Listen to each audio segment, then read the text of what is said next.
Okay, stripping is a technique you're probably familiar with already. It's where we go up and down the length of a muscle following the fiber direction. So if I'm doing the quad, it's going to look something like this, okay? Now, this is the common way of doing it, where we try to go the full length of the muscle in one big sweep. And it's not very effective because we're not getting consistent pressure across that whole length of the muscle. So I much prefer a micro stripping technique where we allow the roller to sink in to an area and then it's just 2 or 3 inches back and forth. Then we can reset the position of the roller and repeat that at a couple of different points across the muscle belly. So I'll show you what that looks like on the quad. So I can start just above the knee, okay, and I'm using my arms and my other leg to control the depth. I'm keeping my right leg relaxed. I'm going to wait a few seconds, just to allow the roller to sink into the tissues. And then from there, I'm just going to go up and down 2 or 3 inches, okay?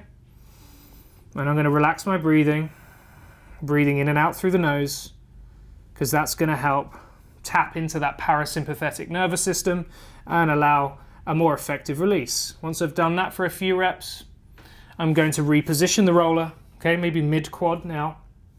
Again, control the depth, allow the roller to sink in nice and slow. Totally relax the leg that's in contact with the roller. And now I'm going to go up and down.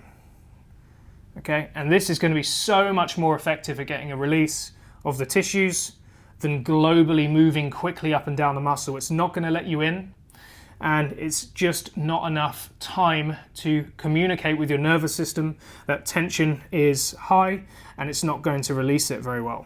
So take your time, look at different spots on a muscle like that. So micro strip, 2-3 inches up and down for several reps, and then move it to another point. Okay, so that's a micro strip, very effective technique to help relieve muscle tension, and that's our sort of third useful foam rolling technique there for self-release.